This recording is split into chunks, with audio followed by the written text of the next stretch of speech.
Hello and welcome to the 9th episode of How to Actually Improve at Monster Hunter. Last episode, I covered attack fishing and how manipulating the behavior of monsters can be used to your advantage. This episode will cover weapon mobility and utilizing special movement. Weapon mobility is not the concept of a weapon's base movement speed, but instead the alternative actions you can employ in order to maximize the potential mobility of your weapon. Reflecting on your own gameplay, how often do you find yourself evading to reach a monster or panic rolling to dodge an attack? You don't gotta let me know, you just have to know for yourself. I'm here to tell you that there's better ways to move than just that. Every weapon can evade or dash, and equally so, they all have other actions they can use to replace that particular animation. Two important ways to get around are attack movements and unique movements. Attack movements are specifically weapon actions that can be used outside of their intended purpose to either dodge, chase, reposition, or cancel animation. Some references are Gunlance's Blast Dash, Hammer's Disengaged Charge Switch, and Glaive's Kinsect Recall. For Blast Dash, this attack is used as a way to propel the weapon in a direction. While it can be used to cover distance, it can also be used to get out of harm's way, reposition, and cancel out of attacks to do the aforementioned techniques or keep attacking. Disengaged Charge Switch is not an attack per se. Its intended use is to maintain level 3 charge while also evading at the cost of your charge switch style. Under ordinary circumstances, that's really all it is. In a Hammer player's scope, this is an excellent way to bridge a gap in order to use Impact Crater at max level without needing to fully charge. If you're the 1% of the Hammer players who actually use Spinning Bludgeon or Charge, you can use the momentum that it provides in order to get closer and then also shift directions if you need to dodge.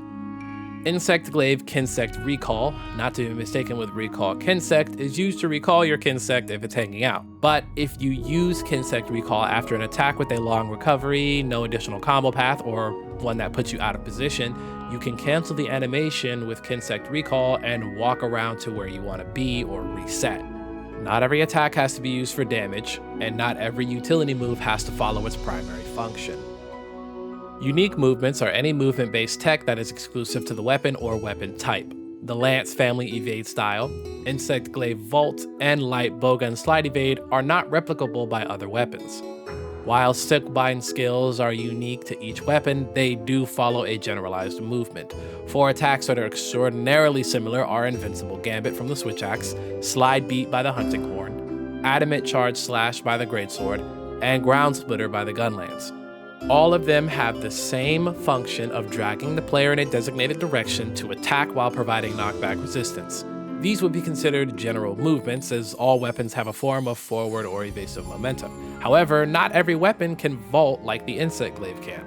No weapon runs as fast as dual blades, but every weapon can walk or run. You get the point. These unique movements do not have to be just that. Just because Lance can't roll like other weapons doesn't mean it lacks workarounds. Yes, in Rise we have more mobility than ever before, both ground and aerial, considering move pools with switch skills and wire bug resources, so you wouldn't necessarily use this anymore unless you were out of wire bugs and all that. But for Lance, to keep its weapon drawn and close gaps, you would turn your back to the monster and evade twice.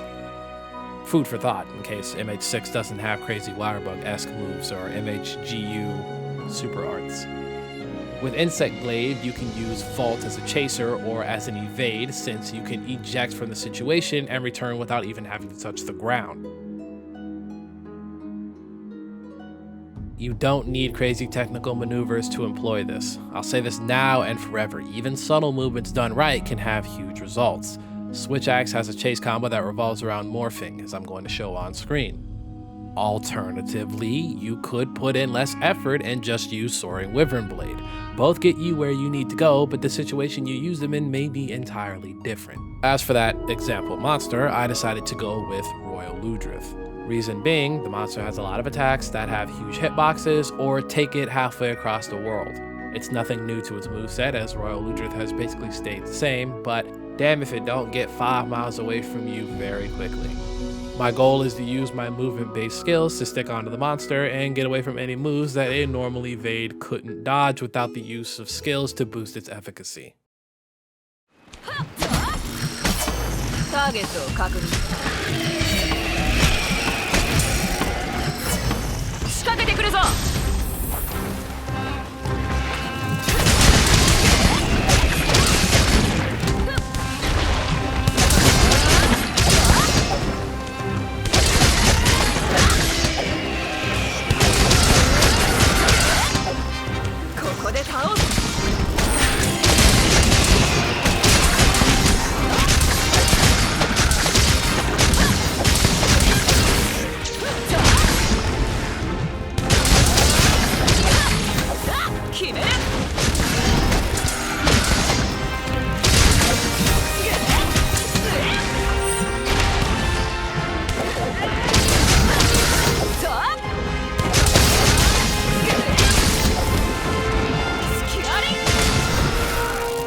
Rehash, you can use a weapon's assortment of attacks and unique attributes to evade, close distances, reposition, and recover faster than just relying on spamming evade.